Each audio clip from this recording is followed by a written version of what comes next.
JENPAS UG 2026 45 दिवसीय crash course.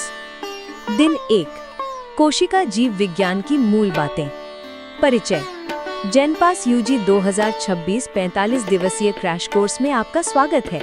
आज हम कोशिका जीव विज्ञान की मूल बातों पर ध्यान केंद्रित करते हुए अपनी उच्च तीव्रता वाली प्रश्नोत्तर श्रृंखला शुरू करते हैं। ये सत्र इंटरैक्टिव प्रश्नों और विस्तृत स्पष्टीकरण के साथ आपकी परीक्षा कौशल को तेज करने के लिए डिजाइन किया गया है। आइए कोशिका की सूक्ष्म दुनिया में गोता लगाएं। प्रश्न 1। किस अंग को कोशिका के पावर हाउस के रूप में जाना जाता है? क्या ये राइबोसोम, माइटोकॉन्ड्रिया, गोल्गी उपकरण या लाइसोसोम है? संकेत। ये अंग सेल्यूलर श्वसन के माध्यम से एटीपी ऊर्जा के उत्पादन के लिए प्राथमिक स्थल है। उत्तर। माइटोकॉन्ड्रिया। ये अंग कोशिका की जैव रासायनिक प्रतिक्रियाओं को शक्ति देने के लिए आवश्यक रासायनिक ऊर्जा उत्पन्न करता है। प्रश्न 2। कोशिका के भीतर प्रोटीन को संश्लेषित करने के लिए कौन सा अंग जिम्मेदार है? संकेत। ये अक्सर खुरदुरी एंडोप्लाज्मिक रेटिकुलम से जुड़े या साइटोप्लाज्म में तैरते हुए पाए जाते हैं। उत्तर। राइबोसोम। ये आनुवंशिक कोड को अमीनो एसिड की श्रृंखलाओं में अनुवाद करते हैं जो बाद में कार्यात्मक प्रोटीन में बदल जाते हैं। प्रश्न 3।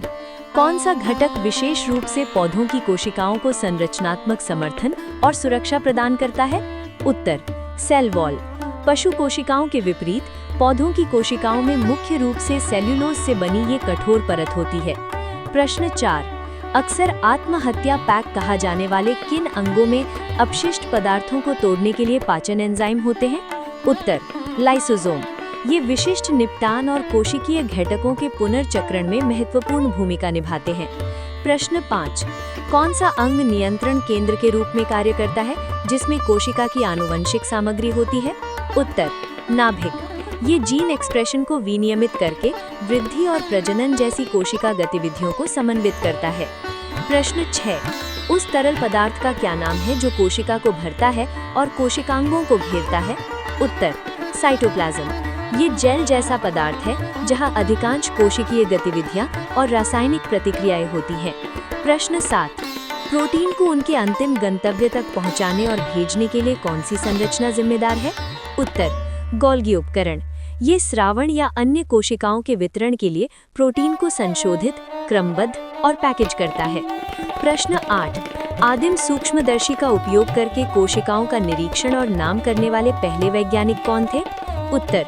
Robert Hooke. 1665 में इन्होंने कॉर्क में छोटे बॉक्स जैसी संरचनाओं को कोशिकाओं के रूप में वर्णित किया। प्रश्न 9।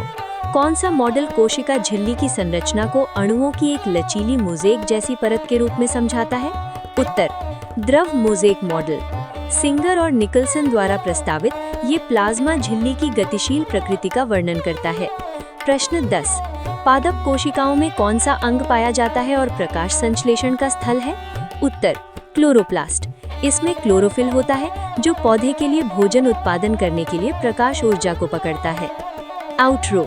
आज के सेल बायोलॉजी क्रैश सेशन को पूरा करने का उत्कृष्ट कार्य।